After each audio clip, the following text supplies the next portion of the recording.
Breaking news చూస్తున్నాం. AP రాజకీయాల్లో ఆసక్తికర పరిణామాలు చోటు చేసుకుంటున్నాయి. మాజీ మంత్రి పెనుమలూరు ఎమ్మెల్యే పార్థసారథి టీడీపీలో చేరబోతున్నారని వాదనలు వినిపిస్తున్నాయి. రేపు హైదరాబాద్ లో చంద్రబాబుతో భేటీ కానున్నట్లు తెలిసిందే. ఇక మైలవరం ఎమ్మెల్యే వసంత కృష్ణ ప్రసాద్ కూడా టీడీపీలోకి వెళ్తున్నారని సమాచారం.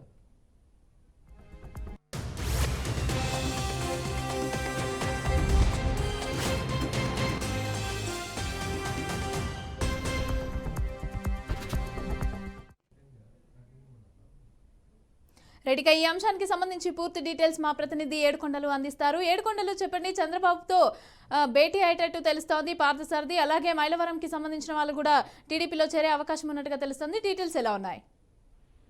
మౌనిక, ఆంధ్రప్రదేశ్ లో రాజకీయాలు రసవత్రంగా మారుతున్నాయి. ఇప్పటికే జంపు జిలానీలు అలాగే పార్టీలో టికెట్లు ఆశించే ఆశావాహుల సంఖ్య నానాటికి పెరిగిపోతుండటంతో ప్రస్తుతానికైతే జంపు జిలానీలు స్థాయి అయితే పెరిగిపోతుందని చెప్పుకోవచ్చు. తాజాగా ఏదైతే నిన్న అటు కేశినేని నాని, ఎంపీ కేశినేని నాని అటు మంత్రిని ముఖ్యమంత్రిని కలిసి వచ్చిన తర్వాత పరిణామాలు మరింత వేగంగా మారుతున్నాయని చెప్పుకోవచ్చు. అటు మైలవరం ఎమ్మెల్యే, వైసీపీ ఎమ్మెల్యే వసంత కృష్ణ ప్రసాద్ టీడీపీ తీర్థం పుచ్చుకోపోతున్నాడు అనేది ప్రచారం జోరుగా కొనసాగుతుంది. ఎందుకంటే ఇప్పటికే ఆయన టీడీపీ శ్రేణులతో కూడా కొంతమందితో ఆయన ఇప్పటికే టచ్ లో ఉన్నారు. అలాగే ఆయనకు సంబంధించినటువంటి అతనికి సంబంధించినటువంటి అనుచరులంతా కూడా ఇప్పుడు ఒక్కొక్కరుగా కూడా టీడీపీకి ముందుగానే టీడీపీ గూట్లో చేరుతున్నటువంటి నేపథ్యంలో ఆయన ఖచ్చితంగా చేరుతున్నారు అనేటువంటి ఒక పక్క సమాచారం అయితే అందుతుంది. అలాగే ఇప్పటికే అటు పెనమలూరు ఎమ్మెల్యే కొలుసు పార్థసారథి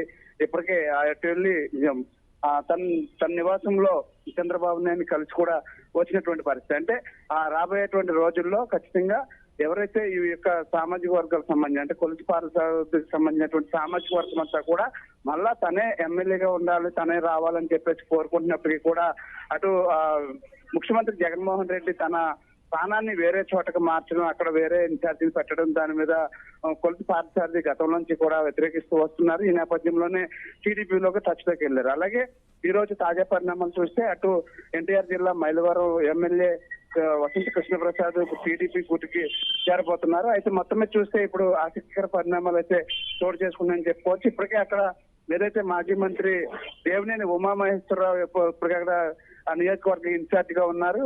అయితే ఇప్పుడు దేవినేని ఉమామహేశ్వరరావు దీని మీద ఎట్లా స్పందిస్తారనేది చూడాలి. మొత్తం మీద చూస్తే ఈ ఆంధ్రప్రదేశ్ లో మాత్రం రోజు రోజుకు జంపింగ్ జలానీలు అయితే మాత్రం రోజు రోజుకి పెరిగిపోతున్నారు. ఇది ప్రస్తుతానికి ఇటు పార్టీలతో పాటు రాజకీయ పార్టీలతో ప్రజలు కూడా అయోమయ పరిస్థితుల్లో ఉన్నటువంటి పరిస్థితి. ఇప్పుడు ఉండేటువంటి పరిస్థితుల్లో వీరు ఎవరైతే ఇప్పుడు ఒక స్థానం నుంచి ఒక స్థానం నుంచి మరో స్థానానికి మారవలసినటువంటి పరిస్థితి వచ్చినప్పుడు ఇతను ఏ విధంగా అంచనా వేస్తారు ప్రజలు? అక్కడికి వెళ్ళిన తర్వాత మరొక ప్రాంతంలో గెలిచేటువంటి అవకాశాలు ఉన్నాయా లేవా అనే దాని మీద చూసుకుంటున్నారు. అయితే గతంలో నుంచి కూడా ప్రజల్లో దగ్గరగా మమేకమై ఉండి పార్టీ నుంచి ఇబ్బందులు పడుతున్నటువంటి వ్యక్తులు ఎవరైనా వస్తే వారికి ఖచ్చితంగా చూసి అక్కడ స్థానం కల్పిస్తామంటూ కూడా ఇప్పటికే అటు చంద్రబాబు నాయుడు ప్రకటించిన నేపథ్యంలో ఇప్పుడు అటువంటి ఆదరణ కలిగినటువంటి నాయకులు ఎవరైతే ఉన్నారో వారికి మాత్రం సీట్ వచ్చేటువంటి అవకాశం ఉంది. ఇప్పుడు టీడీపీలోకి వచ్చినంత మాత్రాన కూడా వారికి ఖచ్చితంగా సీటు వస్తుందని మాత్రం గ్యారంటీ లేదని చెప్పేసి గతంలో చెప్పారు. ఇప్పుడు సంక్రాంతి వెళ్ళిన తర్వాత టీడీపీ తొలి జాబితాను విడుదల చేసేటువంటి అవకాశం ఉంది.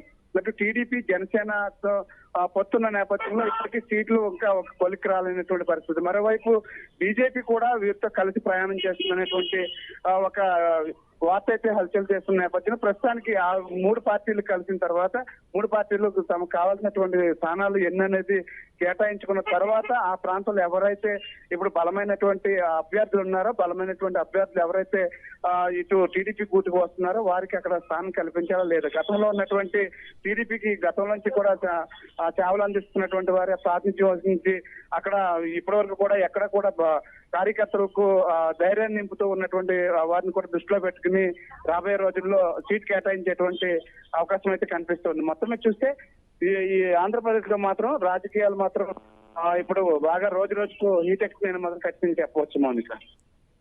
అలాగే వీరిద్దరు వలసలు వల్ల వైసీపీ నేతలు ఏ విధంగా రియాక్ట్ అయ్యే అవకాశం ఉంది? ఎవరైనా రియాక్ట్ అయ్యారా? లేకపోతే మరి వీరితో పాటుగా ఇంకా ఎంతమంది ఈ టీడీపీలో చేరే అవకాశం ఉందంటారు? అంటే మమతా ప్రస్తుతానికి అయితే దీనికి సంబంధించి వైసీపీ నుంచి ఎటువంటి స్పందన అయితే ఇంకా రాలేదు. అలాగే కొలుసు పార్థసారథి అటు ఏపీ సీఎం జగన్మోహన్ రెడ్డిని కలిసి వచ్చినప్పుడు కూడా ఆయన అసంతృప్తి వ్యక్తం చేశారు. అలాగే ఏదైతే అనంతరం ఆయన ఇటు చంద్రబాబు నాయుడు కలవడం, చంద్రబాబు నాయుడు కలిసి వచ్చిన తర్వాత వాళ్ళ అనుచరులకి ఖచ్చితంగా టీడీపీలో చేరబోతున్నామంటూ కూడా చెప్పినటువంటి విషయం. అలాగే ఇప్పుడు చూసి ఈ రోజు వీరిద్దరూ కూడా టీడీపీకి చేరబోతున్నారు అనేటువంటి పక్కా సమాచారం అయితే ఇప్పటికే అందించారు. దానికి సంబంధించి వారికి సంబంధించినటువంటి అనుచరులను ఇప్పటికే టీడీపీ గూటికి చేసినటువంటి పరిస్థితి. అంటే ఎవరైతే వసంత కృష్ణప్రసాద్ ఉన్నారో ఎమ్మెల్యే, అది సంబంధించినటువంటి ముఖ్య అనుచరులందరూ కూడా ఇప్పటికే టీడీపీ గూటికి వెళ్ళిన నేపథ్యంలో ఆయన రాక మాత్రం ఇంకా లాంఛనప్రాయమని మాత్రం చెప్పుకోవచ్చు. మమత. Right, thank you.